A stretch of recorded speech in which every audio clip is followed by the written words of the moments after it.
In the gambling capital of Macau, China, a man named Lord Doyle wakes up in his luxurious suite at the Royal Hotel, and the first word that escapes his mouth is, fuck.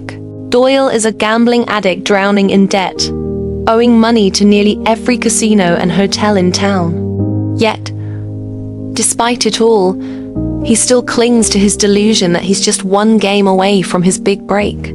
Just as he's getting ready for the day, a manila envelope slides under his door, probably another bill or notice of unpaid dues. Doyle ignores it, leaves the hotel, and decides to try his luck at the Rainbow Casino. Before he can leave, the manager stops him and informs Doyle that he owes 352,000 Hong Kong dollars to both the Royal Casino and the hotel for credit and unpaid food expenses. Doyle swears he'll pay everything back within 3 days, but the manager coldly warns him that if he doesn't, he'll call the police. Doyle then walks straight into the Rainbow Casino. His game of choice is baccarat, where fortunes are won or lost in a single hand.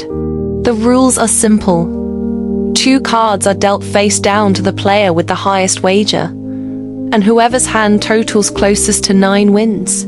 Cards 2 through 9 count as face value, while 10s and face cards count as 0. Doyle takes his seat as a waitress approaches. He orders his drink in fluent Chinese. Impressed, one of the casino employees steps forward and introduces herself as Dao Ming. Doyle introduces himself in return. Dao Ming asks if he's played baccarat before. Doyle lies, claiming he's tried it 2 or 3 times.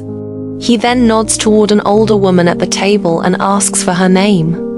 Wearing his yellow lucky gloves, Doyle peels the sticker off his card, hoping for a win. Instead, Grandma beats his hand with a higher score. In the next few rounds, the pattern continues. Doyle loses every hand. When he finally opens his wallet to pay, it's empty.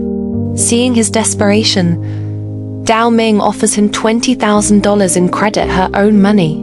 Grandma warns her not to trust Doyle, saying he doesn't look like the type who repays his debts. Dao Ming ignores the warning and asks Doyle to settle the bar bill. Instead of paying, Doyle orders another bottle of champagne, excuses himself to the men's room, and runs out, escaping back to his hotel. The next day, Doyle wakes up, takes a shower, and heads downstairs for dinner.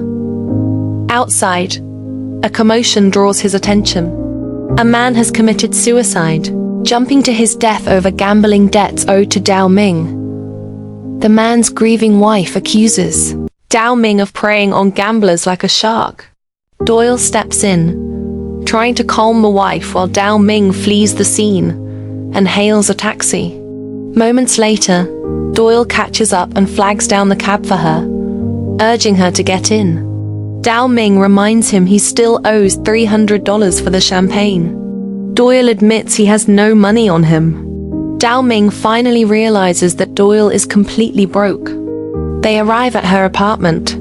Doyle follows her, assuring Dao Ming that he can pay her back once he wins his next game. Confidently, he insists, "I played myself into this mess. I can play my way out." He tells Dao Ming that it wasn't her fault the man jumped.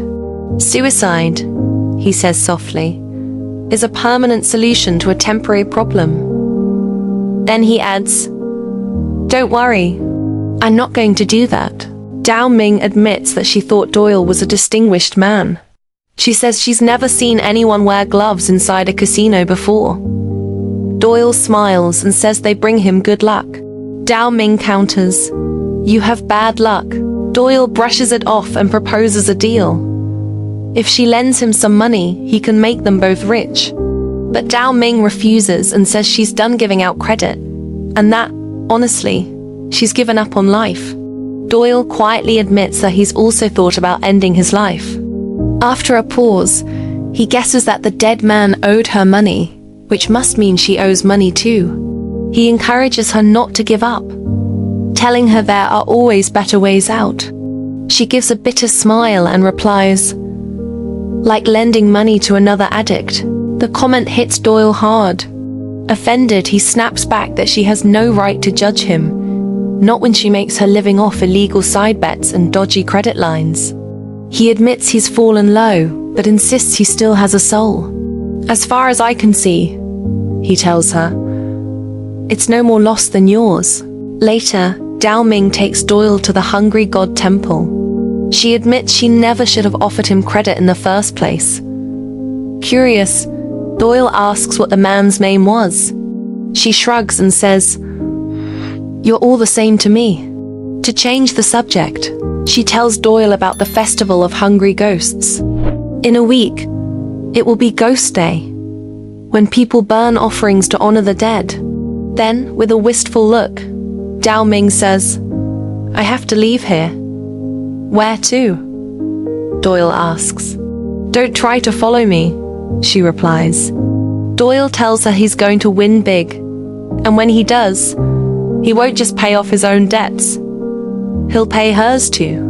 The next morning, Doyle wakes up to find Dao Ming gone. He looks around for her and notices numbers written on his hand. He returns to his hotel to freshen up. Later, as he steps into the elevator, a woman joins him and quickly takes a selfie with Doyle in the background.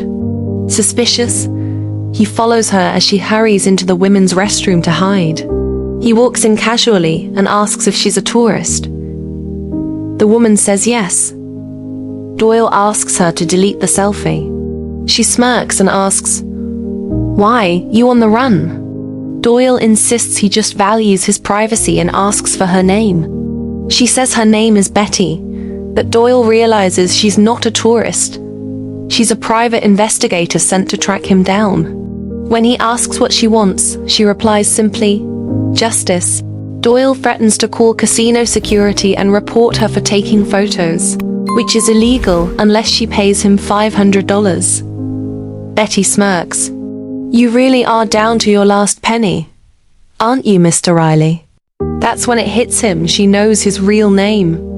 Panicking, he grabs her bag and bolts. After a chase through the casino corridors, Betty finally catches up, only to realize her phone is missing. She demands it back, but Doyle tells her he'll return it for $500. Reluctantly, she pays, but he doesn't give the phone back. With that money, Doyle goes straight back to the tables. He plays baccarat and finally wins. He tries to offer Betty a bribe of $10,000, but she refuses. He tells her he's not a criminal, but she reminds him he stole from her client and is a compulsive gambler. He insists, "I'm not a gambler." Trying to lighten the mood, he invites Betty to join him for dinner and a dance later, but she resists and walks away. Later, Doyle plays another round of baccarat against Grandma and loses $10,000. The next day, with only $500 left, he gambles again and loses it all. Betty shows up, snapping a picture of him at the table. This time, she sits him down and explains everything formally. She shows him paperwork from Strick and Garland Wealth Management, a UK-based firm. The company, she says, has chosen not to involve the police. Instead, they've hired Huntsworth Investigations to track him down. Riley Doyle's real name once worked as a wealth manager. Riley Doyle's real name once worked as a wealth manager. Before he disappeared, he stole $900,000 from an elderly client. Betty reveals her real name is Cynthia. Though she continues to go by Betty, she tells him she's been chasing him for months, but his trail went cold in Manila, where he faked his own death with a certificate under his real name. The firm has made him an offer.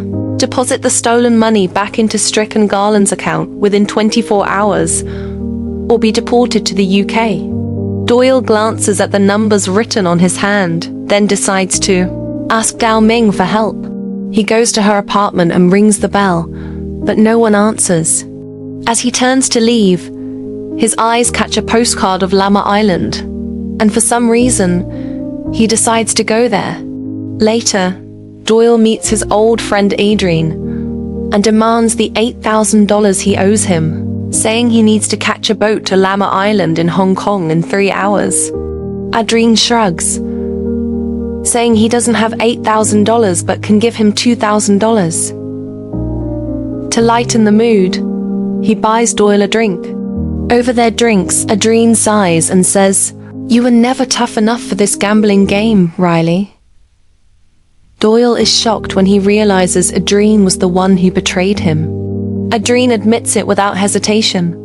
Betty offered to cover his tracks in exchange for Doyle's location. Sensing the tension, Adrien shares an old myth.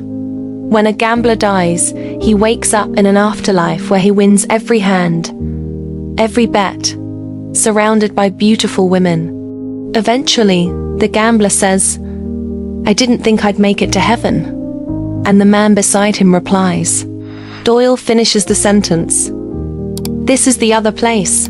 Doyle boards a boat to Lama Island, his mind haunted by thoughts of ending his life. When he arrives, he heads to a small restaurant for breakfast. After eating, he tries to sneak out without paying, but spots 2 guards at the door and returns to his table. The waitress asks him to settle the bill. Instead, Doyle orders another dish. She refuses until he pays. He pulls out his empty wallet and a postcard of Lama Island. Then, to his shock, Gao Ming walks in and sits beside him. They share a light-hearted conversation. She teases him for traveling all the way from Macau without money. He laughs it off. When he asks what she's doing there, she replies, "It's not chance." Suddenly, Doyle's heart starts racing. His vision blurs. Everything fades. When he wakes up, he's lying in bed. Gao Ming tells him he collapsed and was hospitalized for 2 days before she brought him here. Realizing he's far past his deadline, Doyle insists he must return to Macau. But Gao Ming warns him, if he goes back, gambling will kill him. Later, she takes him on a boat ride across Misty Bay. Doyle opens up about his family, how addiction runs in his blood. She cuts the engine and lets the boat drift. When Doyle asks about the numbers on his hand, she simply says, "That's a test," before diving into the water. He follows. That night, she asks what he's running from. Doyle confesses everything he stole money from a wealthy woman. Gao Ming tells him her own story. She ran away from home after stealing from her parents. A week later, her father died of heartbreak. She tried to make amends, but her mother never forgave her. She tells him about the Buddhist realm of hungry ghost souls consumed by greed, with huge mouths and thin necks, never satisfied no matter how much they consume. Doyle asks quietly, "Is that where we are?" Gao Ming looks at him and says, "It's not too late for you."